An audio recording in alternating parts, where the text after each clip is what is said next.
I just have to say that I object strenuously to your use of the word hilarious.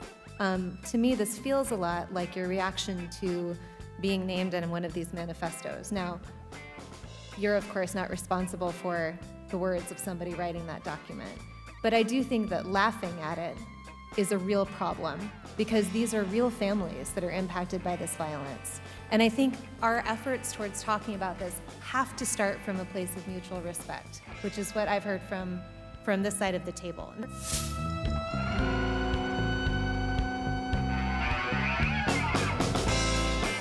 Now, the reason we don't have those numbers, I want those numbers as much as you do, but to say the numbers don't show something is simply not supported by the data. Okay, and I have 38 seconds left, Ms. Mulligan, if you want to respond within that time. The only thing I would add is that it's in the name. Terrorism, domestic terrorism, it terrorizes us. It terrorizes us in our homes. It terrorizes us in our schools. And to the points made by the other panelists, it is disproportionate to its impact on any individual life, and it's not. You reject the idea it's something that doesn't matter or it doesn't really matter? Absolutely reject. Okay. All right, so here's where we are. Every member now has had 5 minutes and...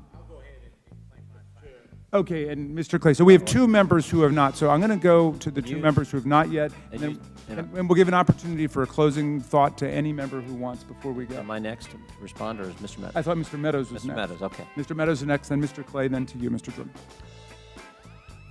Ms. Owens, obviously this is a gang up on you. You know, we're giving these witnesses the ability to do a rebuttal on you, and so you know, I find it unfair. I'm here to tell you right now, we don't care. Let me tell you something. We don't care. Jerry.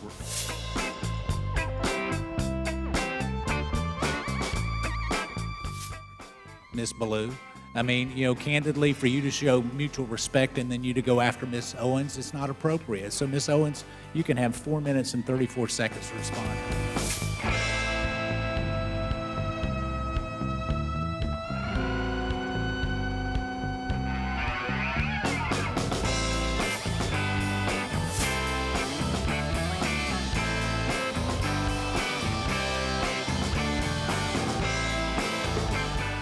I believe, Ms. Owens, when you used the word hilarious, it was referencing the fact that no one had asked you a question. It wasn't to the subject matter of the hearing. Is that right?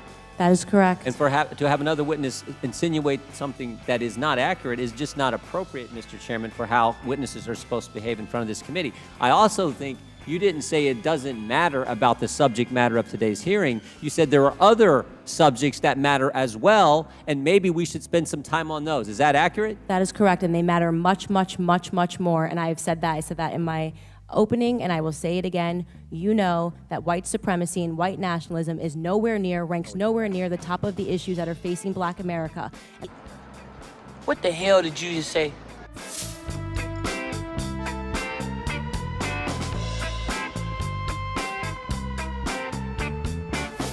Apparent Nazis demonstrated in a greater Cincinnati neighborhood, and the people living there immediately sent the message they're not welcome. WCPO 9 News reporter Sean Delancey shows us how they drove hate out of Lincoln Heights. People from the historically Black Lincoln Heights community were quick to tell a group of people waving swastika flags on that overpass over I-75 that they are not welcome here. In fact, that black blob on the concrete right over there is the charred remnants of one of those flags burned to a crisp. Waving swastika flags, some armed with rifles. Eric Ruffin took this video of a group of apparent Nazis in Lincoln Heights where he says they called him the N-word. Officially letting you know there is racism in America. This is absolutely ridiculous that I got to deal with this. Other videos show counter-protesters breaking through a police line to confront them. The group that eventually grew to more than 100 took a swastika emblazoned flag and set it aflame, leaving just this blob. Charlene Evans helped set it on fire. In this neighborhood, we do stand for something. This here turf is golden soil, and it won't be tarnished with things like that.